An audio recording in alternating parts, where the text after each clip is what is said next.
몇 년 전에 1600만 관객을 모았던 코미디 영화 극한 직업, 여러분 많이들 보셨을 것 같습니다. 이 영화를 설 명절에 그렇게 다시 한번 방영하는 것을 제가 보게 되었습니다. 마약 조직을 검거하기 위해서 마약 단속반 형사들이 위장으로 치킨집을 인수하는데 장사가 너무 잘 됩니다. 그래서 범인을 잡는지 장사를 하는 것인지 자기들끼리 이야기를 하다가 반장이 정신을 차리라고 하면서 지금 닭 장사하는 것이 아니라고 호통을 칩니다. 그때 매장으로 전화가 걸려옵니다. 반장이 전화를 받습니다. 지금까지 이런 맛은 없었다. 이것은 갈비인가 통닭인가? 라는 대사가 있습니다. 오늘 설교 제목이 바로 이 영화에서 패러디를 했습니다. 지금까지 이런 왕은 없었다. 이 왕은 전능한가 무능한가? 여러분, 마가복음 11장에 와서 이 마가복음의 속도가 조금 달라집니다. 마가는 상당히 간략하게 예수님의 사역을 핵심적으로 소개를 했습니다. 즉시 곧 이러한 단어를 통해 가지고 아주 빨리빨리 그 사건을 전개해 왔습니다. 그런데 11장부터 마지막까지는 예수님의 순환과 부활을 다루고 있습니다. 그렇다고 한다 그러면 약 마가복음의 3분의 1이 예수님의 순환과 죽음, 부활, 이것을 다루고 있습니다. 그만큼 중요하게 여기고 있다는 것입니다. 자, 이제는 우리 예수 그리스도의 구원의 은혜가 어떻게 펼쳐지는지 마가의 속도를 따라서 우리가 하나님 말씀을 살펴보고자 합니다. 자, 지난 시간에 예수님께서 여리고를 막 출발하시려고 할 때에 그 바디메오의 눈을 고쳐주셨다고 했습니다. 바디메오의 눈을 고쳐주시고 예수님은 계속 여행을 하셔서 예루살렘 근처로 도달하셨습니다. 오늘 본문은 예루살렘 근처에 지명들이 언급이 됩니다. 감람산, 백박에, 베다니가 언급이 되고 있습니다. 모두 예루살렘과 아주 가까이에 있는 산과 도시들입니다.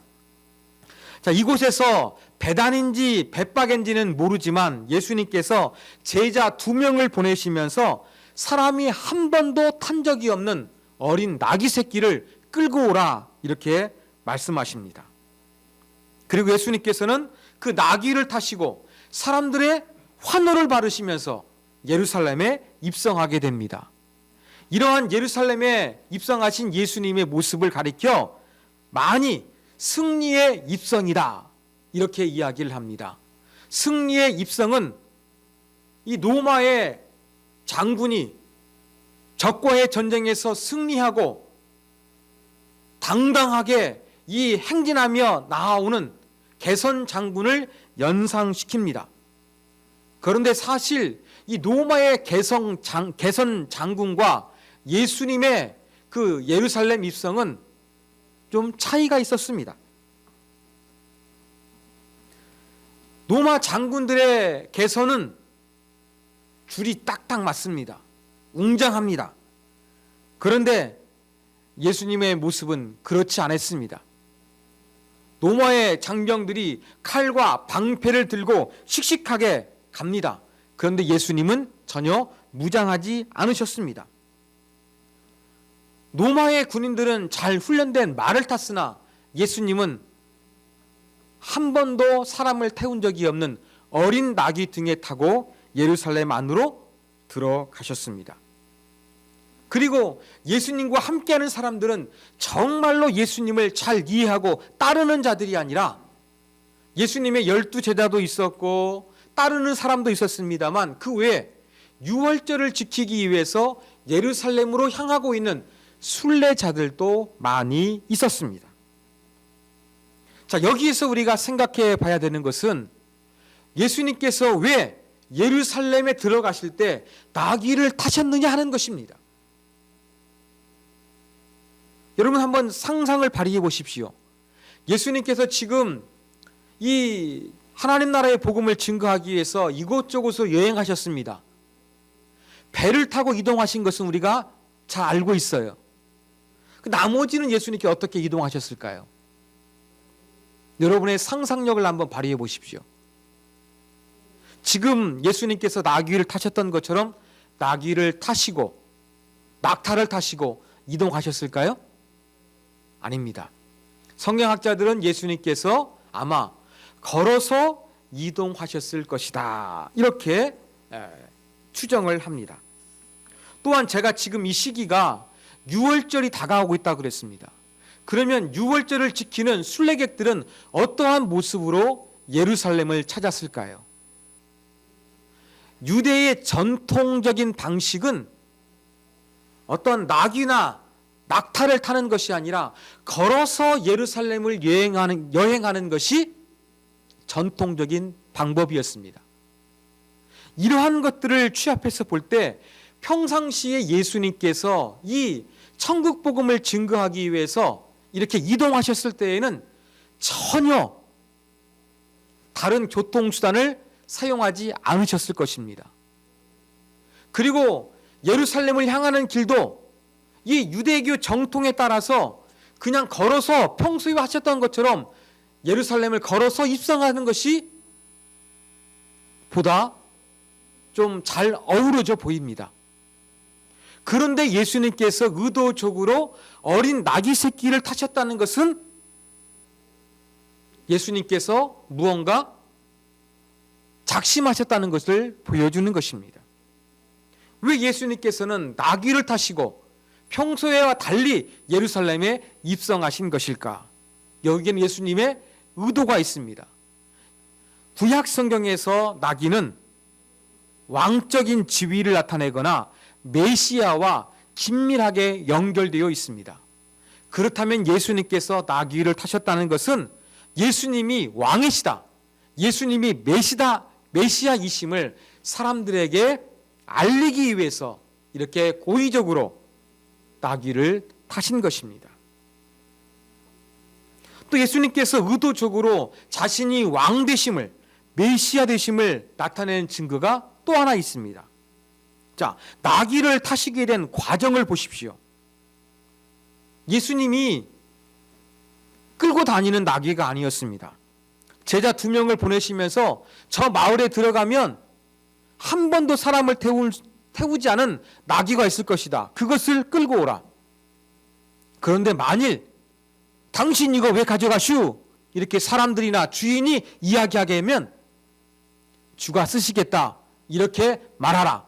그리하면 나귀 새끼를 내어줄 것이다. 예수님 이렇게 말씀하셨습니다. 자, 이 모습 속에서 예수님의 어떤 모습이 드러나느냐? 만물에 대해서 정권을 행사하는 예수님의 모습이 나타나고 있습니다. 나귀의 주인이 따로 있는데 예수님께서 그것을 가져오라고 하십니다. 주인의 허락을 받아, 사람들의 허락을 받아 주가 쓰시겠다 하라, 가져오라고 말씀하셨습니다. 이 부분을 학자들이 해석할 때 어떤 사람들은 예수님과 나귀의 주인이 이미 사전에 약속이 되었을 것이라고 이야기합니다. 예수님이 만왕의 왕 되심을 짜고 치는 고스톱처럼 일부러 그렇게 말을 맞췄을까요? 그럴 가능성은 희박합니다. 어떠한 사람은 예수님의 말씀을 듣고서 이 제자들이 나귀를 끌고 오는데 예수님이 가르쳐 주신 말씀대로 주가 쓰시겠다고 하십니다 라고 말하니까 이 말에 감동과 뭔가 그 위압감을 느껴가지고 아무 말 없이 나귀를 내어주게 되었다, 이렇게 해석하기도 합니다. 또 다른 해석은 이미 이 나귀의 주인이나 주변 사람들이 예수님의 소문을 이미 다 알고 있는 거예요. 그래서 갑자기 제자들의 말을 듣고 뭐 예수님의 권능과 감동이 나타나서 내어준 것이 아니라 이미 예수님에 대한 소문을 다 알고 있는 거예요. 그 예수님께서 나귀를 타시겠다고 하니까 사람들이 기대감이 있지 않습니까? 예수님에 대한 이러한 기대감이 있으니까 자연스럽게 예수님께 그 나귀를 내어드렸다고 해석이 있습니다. 제가 볼 때 마지막 세 번째가 가장 타당한 해석으로 보입니다. 자, 이렇게 유월절이 다가오는데 사람들은 예루살렘으로 여행하고 있었는데 예수님을 따르는 12제자 또 많은 무리들 그 외에 많은 순례객들이 이제 예수님에 대한 기대감을 갖기 시작했습니다.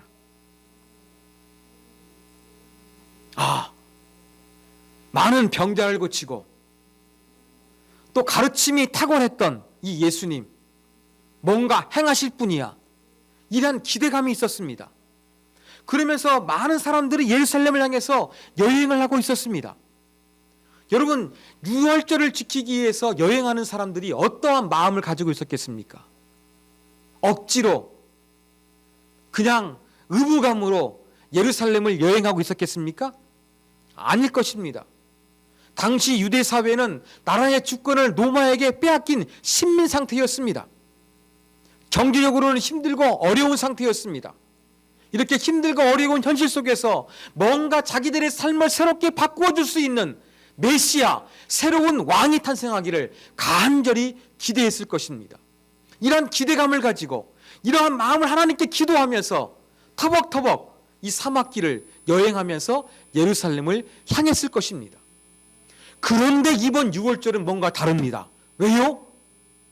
내가 유월절을 지키기 위해서 예루살렘을 향하고 있는데 그 여정 가운데 예수라는 사람도 함께하고 있는 것입니다. 소문이 자자하게 퍼진 이 예수라는 사람이 예루살렘을 향해서 걸어가고 있습니다. 같이 걸어가게 되었습니다. 그러자 많은 순례객들이 뭔가 하나님께 대하여 절기를 지키면서 기대하는 마음이 있었는데 예수님을 통해서 그 기대하는 마음이 더욱더 간절해지고 더욱더 커지게 된 것입니다. 뭔가 이루고자 하는 간절한 이 욕망, 이 기대감이 예수님에게 전이가 되기 시작했던 것입니다. 자, 한 번도 사람을 태운 적이 없는 나귀, 예수님 타십니다. 어떻게 될까요? 나귀가 가만히 있을까요? 가만히 있지 않겠죠. 한 번도 사람을 태우지 않아서 사람을 태우는 것에 익숙하지 않는 나귀가 가만히 있을 리가 없습니다. 나귀에 탄 사람도 힘들고 어려웠을 것입니다. 그래서 제자들은 어떻게 합니까? 나귀 위에는 안장이 없었습니다. 그래서 제자들은 자기들의 겉옷을 벗어서 나귀 등 위에 깔아놓고 예수님이 그 위에 앉도록 하셨습니다. 그런데 이렇게 겉옷을 깔아서 뭔가 행하는 것은 나귀 새끼가 사람을 태운 적이 없어서 현실적으로 안장이 필요했기 때문에 한 행위였지만 사람들이 볼 때에는 이것이 보통 행위가 아니었습니다. 왜냐하면 유대의 문화에 의하면 겉옷을 그렇게 펼쳐놓는 것은 어떠한 사람에 대해서 존경심을 발휘하고 복종을 표시하는 표현이기 때문에 그랬습니다. 예수님의 제자들이 어린 나귀 새끼 위에 겉옷을 깔자 기대감에 충만했던 많은 순례객들도 예수님에 대한 기대감을 가지고서 자기들의 겉옷을 길가에 펼치기 시작했습니다. 그리고 나무를 베어서 깔았습니다. 그 나무는 종려나무입니다. 이러한 모습은 구약에 예후라는 사람이 왕위에 오르게 되었는데 그 예후가 왕이 됐다고 하자 사람들이 비유를 맞추기 위해서 왕으로 예후하기 위해서 겉옷을 펼치고 나무를 깔았던 문화하고 똑같습니다. 자, 그렇다고 한다 그러면 지금 예루살렘을 향하고 있었던 순례자들이 행하고 있는 행동은 바로 무엇이냐? 예수님을 왕으로, 예수님을 메시아로 높이고 인정하고 있는 행동이었습니다. 이것은 그들의 환호성 가운데도 드러나고 있습니다. 8절, 많은 사람들은 자기의 겉옷을 또 다른 이들은 들에서 벤 나뭇가지를 길에 펴매라고 되어 있습니다. 그러면서 이제 예수님 앞뒤에서 사람들이 환호성을 치릅니다. 9절 10절, 앞에서 가고 뒤에서 따르는 자들이 소리 지르되 호산나 찬송하리로다, 주의 이름으로 오시는 이여 찬송하리로다. 오는 우리 조상 다윗의 나라여 가장 높은 곳에서 호산나. 이렇게 외쳤습니다. 여러분, 호산나는 호시아나라는 이 히브리어를 음역한 것입니다. 그런데 호시아나는 원래 어떤 말이었느냐? 하나님 앞에 기도할 때 사용하는 말이었어요. 그 뜻은 무엇이었냐? 우리를 구해 주십시오 라는 그런 뜻이었습니다. 기도할 때 호시아나 하는 것은 하나님 도와주세요 이렇게 외치는 거였습니다. 그리고 하나님께 기도할 뿐만 아니라 왕은 최고의 권력을 가지고 있잖아요. 왕 앞에 나오는 사람이 왕의 뭔가 도움을 얻기 위해서 호시아나 그렇게 외쳤던 말이기도 합니다. 그런데 시간이 점점 지나면서 우리가 그냥 교회 안에서 할렐루야 하게 되면 여러분 아멘 하시지 않습니까? 그냥 할렐루야 그냥 말하는 거잖아요. 외침이잖아요. 환호성이잖아요. 그런 것처럼 호시아나도 이것도 그냥 하나님께 기도할 때 사용하는 거, 왕한테 도움을 구할 때 첫 번째로 내뱉는 말이 호시아나였는데 시간이 지나면서 이 호산나는 그냥 지금 우리들이 할렐루야 말하는 것처럼 그냥 환호성으로 사용이 되었습니다. 호산나 외치는 것은 사람들이 그냥 정말로 구해달라는 의미를 담았는지 아니면 그냥 외치는 소리였는지 잘 모르겠습니다. 하여간 외쳤습니다. 근데 특이한 것이 바로 무엇이냐? 예수님을 우리 조상 다윗의 나라여라고 외쳤던 것입니다. 자, 유대인들은 자기 조상을 자랑스럽게 여겼습니다. 조상의 이름을 언급합니다. 누구의 이름을 언급합니까? 우리 조상 아브라함, 이삭, 야곱 이러한 사람들을 언급합니다. 그런데 자기들의 조상으로서 다윗을 언급하지는 않습니다. 그런데 다윗의 그 이름을 언급하면서 조상이라고 표현하고 있는 거예요. 자, 이 표현은 바로 무엇을 의미하고 있느냐? 예수님을 다윗을 잇는 메시아로 사람들이 인식하고 있었다는 것을 보여줍니다. 가장 높은 곳에서 호산나. 이건 호산나의 원래적인 의미입니다. 가장 높은 곳에 계시는 당신, 하나님께서 우리를 구하소서 이렇게 외쳤던 것입니다. 자, 예수님은 자발적으로 본인이 왕이다, 메시아임을 드러내기 위해서 어린 나귀를 가져오게 하고 그 나귀를 타고 입성하셨습니다. 그리고 사람들은 예수님이 입성하시는 모습을 보면서 왕으로 메시아로 대우하면서 환호성을 질렀습니다. 그러면 이제 뭔가 엄청나고 기대했던 좋은 일들이 펼쳐질 것 같은 그러한 분위기가 형성이 되었습니다. 그런데 예수님은 갑자기 김 빠지는 행동을 하십니다. 11절 예루살렘에 이르러 성전에 들어가사 모든 것을 둘러보시고 때가 이미 저물매 12 제자를 데리시고 베다니에 나가시니라. 예수님은 사람들의 기대에 맞는 행동을 행하신 것이 아니었어요. 환호 속에서 예루살렘에 입성은 하셨습니다만 중요한 성전을 방문하셨을 때에는 능력을 행하지 않으셨어요. 권세 있는 가르침을 행하지 않으셨어요. 귀신과 병자들을 쫓아내고 고쳐주지 아니하셨어요. 그냥 조용히 성전 한번 둘러보시고 그냥 베다니로 후퇴를 하신 것입니다. 이러한 예수님의 모습은 나는 왕이다, 나는 메시아다, 나는 너희를 구원할 것이다, 그러나 너희들이 기대하는 모습은 절대 아니라는 것을 보여주고 있는 그러한 예수님의 모습으로 보입니다.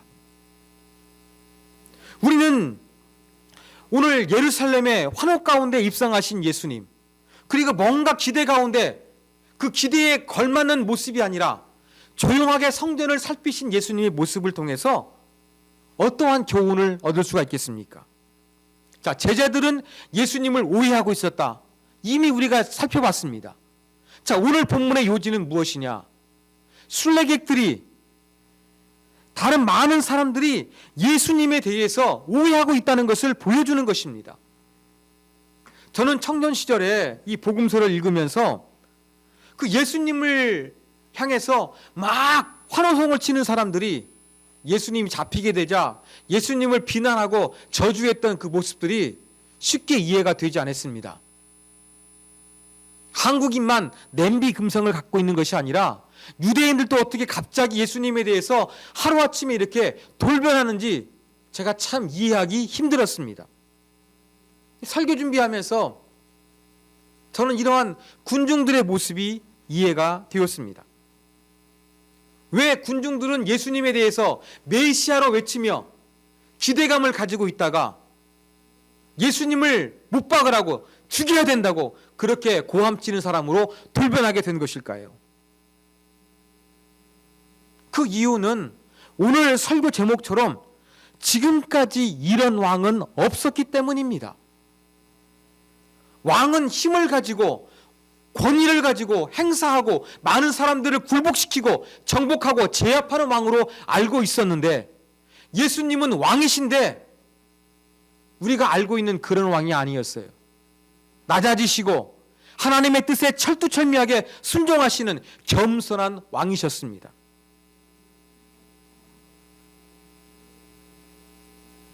여러분, 이렇게 무리가 예수님을 향해서 기대감으로 충만했다가 메시아로 인식했다가 갑자기 예수님을 십자가에 못 박혀 강도처럼 죽여야 된다고 목소리를 높였던 이유는 예수님에 대해서 바른 이해가 없었기 때문에 그렇습니다.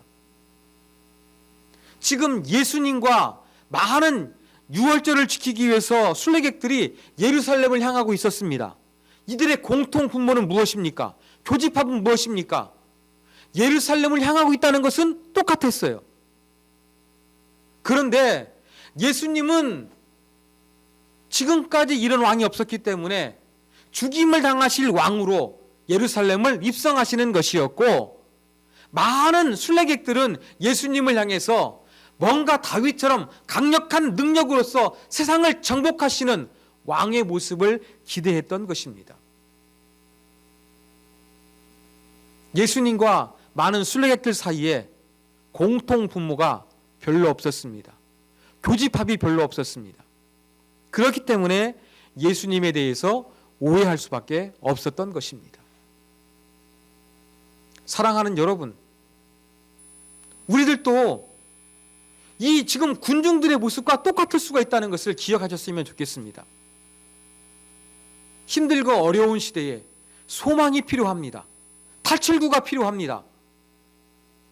그 6월절 절기를 지키면서 예루살렘을 향했던 사람들은 자기들의 뭔가 힘들고 어려운 현실을 타파할 사람으로서 예수님을 메시아라고 기대했습니다.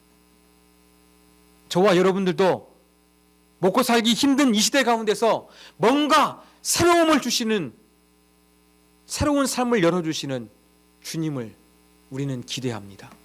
그런 기대감을 가지고서 하나님께 기도합니다. 똑같습니다. 그런데 자기들이 원하는 메시아의 모습을 예수님께서 보이시지 않자 어떻게 했습니까? 예수님을 못 박아라! 라고 하고 강도는 석방해라! 이렇게 외쳤던 것입니다.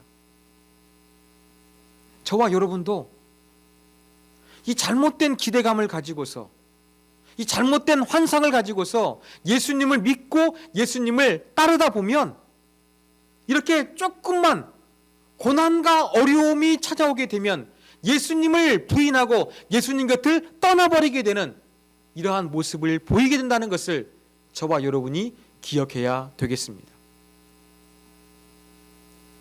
이렇게 예수님을 제대로 모르는 모습, 우리는 무리들처럼 순례객처럼 반복해서는 안 될 것입니다. 그러기 위해서 우리 가운데 필요한 것은 무엇입니까? 예수님을 잘 알아야 하는 것입니다. 예수님과 우리 사이에 교집합, 공통 분모가 많아져야 하는 것입니다. 그건 무엇입니까? 예수님이 나를 알아주도록 강요하는 것이 아니라 예수님의 뜻에, 예수님의 그 말씀 가운데 우리가 귀를 기우며 그분의 뜻을 우리가 깨우쳐 알아가는 것입니다. 이것이 바로 예수님을 알아가는 것입니다. 신앙생활은 바로 이렇게 우리의 기대감을 성취시키는 것이 아니라 예수님의 참 뜻과 의도를 알아가는 것입니다. 그래서 예수님과 우리 사이의 교집합, 공통 분모를 넓혀 나가는 것이 바른 신앙임을 기억해야 되겠습니다. 한국인은 냄비 근성을 가지고 있습니다. 이러한 냄비 근성을 가진 사람들이 잘못된 기대감을 가지고 예수님을 믿게 되면 군중들이 보였던 돌변했던 태도를 저와 여러분도 얼마든지 반복할 수 있다는 사실을 기억해야 되겠습니다. 지금까지 이런 왕은 없었습니다. 우리의 무지함을 깨우치고 정말로 이 새로운 차원의 왕, 이게 굿뉴스, 좋은 소식 아니겠습니까? 이러한 예수 그리스도를 알고자 하는 바른 마음과 열정이 저와 여러분 가운데 가득해야 되겠습니다. 똑같은 메시지입니다. 지난 주일하고. 사랑하는 여러분, 지금까지 이와 같은 왕은 없었기 때문에 그 왕을 진정으로 알고 이해하고 섬기고 믿고 따르기 위해서 우리의 신앙이 더욱더 깊어질 수 있도록 여러분 기도하십시오. 내가 원하는 것을 얻으려고 하지 마시고 주님이 무엇을 계획하고 어떤 의도를 가지고 있는지 거기에 주파수를 맞추시며 따라가십시오. 이것이 바로 바른 신앙의 모습입니다. 이러한 아름다운 신앙의 모습으로서 예수님을 깊이 있게 알아가는 저와 여러분이 되기를 주님의 이름으로 부탁드립니다.